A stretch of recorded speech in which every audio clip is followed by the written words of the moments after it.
Hi, and I hope you're well. Thank you for joining me in the main message for the 31st of January. And I'd like to talk about a pandemic, guess what? However, this is an 18th century one.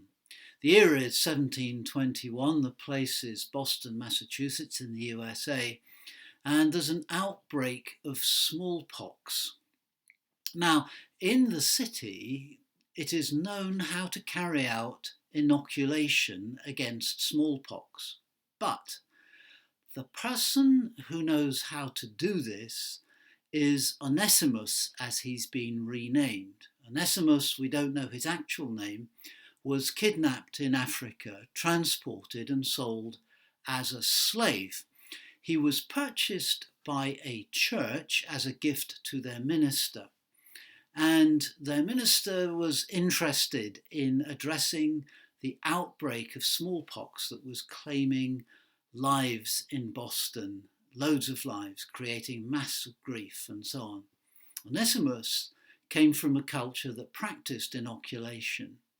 But because he was African and a slave, his contribution that could have saved the city from so much pain and grief was overlooked and refused. Imagine if that church, that minister, and others had paid proper attention to the faith which they passionately followed. If instead of following their own assumptions, prejudices, and so forth, and had looked into the gospel and really engaged with the truth that God is Father, they would not have behaved as they did, and their pandemic, or their epidemic rather, would have been brought under some form of control, possibly quite quickly. I don't know, outside my pay grade to know stuff like that. But here it is, vaccination has replaced inoculation as a technique, but inoculation was a method. It should have been available to everyone, and it was simply a blindness to who God is, and therefore how we respond to each other and see other people, to understand ourselves to be children of God and others in the same light. It would have changed everything. We do ourselves such great disservice and such harm by not paying attention to our own faith and to the scriptures and their teaching. Although, from other things that I happen to have read about that particular minister, he would, I'm sure, have defended himself against that charge. What we need to do all the time, folks, is be passionate, because passion is good. Zeal, said Paul, is good if the cause is right. But that zeal needs to be properly anchored about the right things. And we need to rediscover all the time, not once, not twice, but a journey of a lifetime, rediscovering God as Father.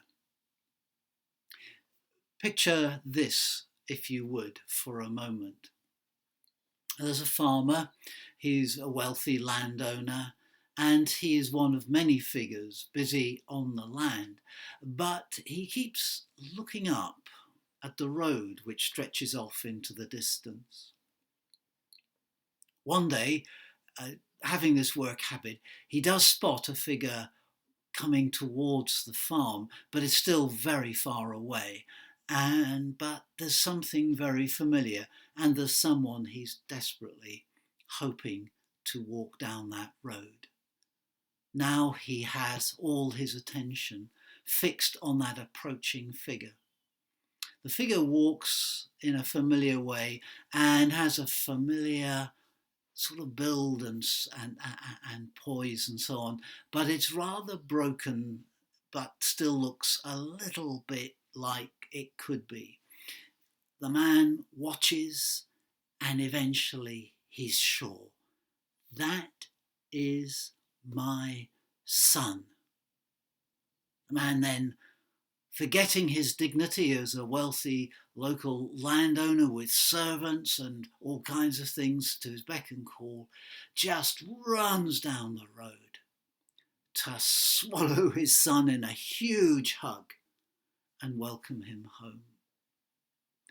That is Jesus's picture of God. If you don't have that picture of God, you do not have the picture Jesus was seeking to share with the world. It's a very powerful picture. Now, it's true there are other pictures of God that Jesus used, other words for God besides Father that Jesus used, because God is far too much for one set of words or one kind of description or one comparison or one title. But in the New Testament, throughout the writings of the New Testament, there is a persistent theme of God as Father. This is a very strong theme that has changed completely. The theme was there in the Old Testament, but the presence of Jesus, the life, death, and resurrection of Christ, his teaching, everything he's done, has totally changed how people talk about God as Father. The New Testament, it's just filled with this constant theme of God as Abba, Dad. Now, Father is a very male term, obviously, and it's important, I think, just to put in the note that in the Bible, God has no gender. In the Bible, gender is to do with your biology and is part of the creation. God has no biology, not a biological creature, and has no gender. And I'm going to continue in this presentation to refer to God as Father in this sense and as He, and I recognise the maleness of all that.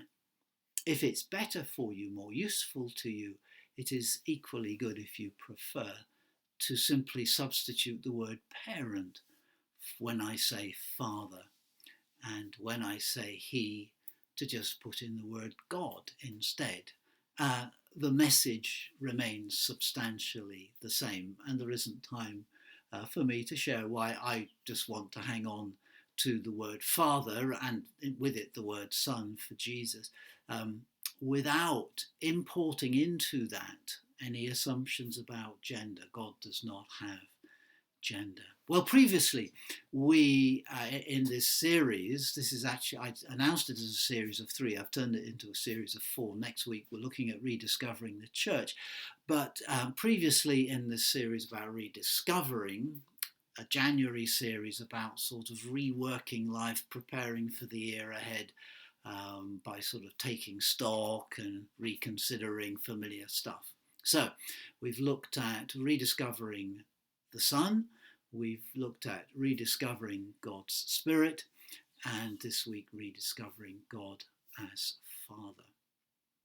In our reading from John, the psalm reading is great because it emphasised from the Old Testament the compassion of a parent and God's compassion for us as being like that. Psalm 103. Thank you, Robin, for reading it to us. In the reading from John chapter 14, there's just this fascinating scene. The key person apart from Jesus is Philip. Philip is a close follower of Jesus. And they're coming into the last days and hours of their time together. And Jesus is trying to give them an encouragement with which to face the change that is going to come with his death, his resurrection, and his leaving them. And he's trying to equip them for all that's about to happen. And Philip says, there's really only one thing we need, Lord, and this will sort it for us. Just show us the Father. Show us God the Father.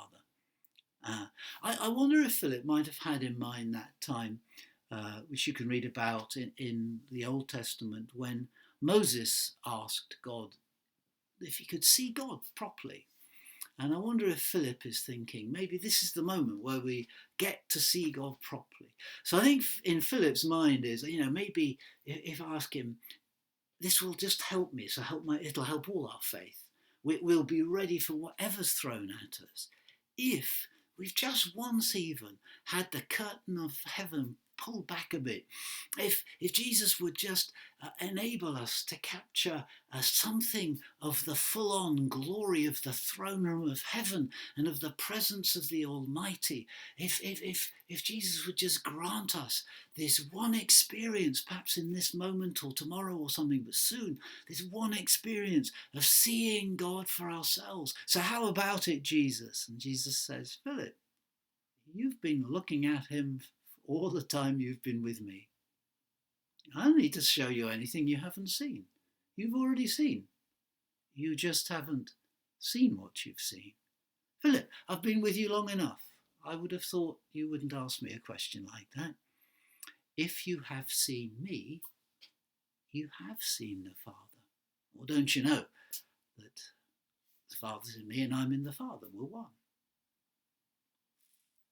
So, to bring us to the main point of this third in the series of rediscovering God as Son, as Spirit, as Father, I'd like to say we need to take a lesson from Philip's experience and do two things. One is to look at the Jesus Philip knew, the Jesus that Matthew, Mark, Luke and John portray to us and that the rest of the New Testament unpacks a bit further for us.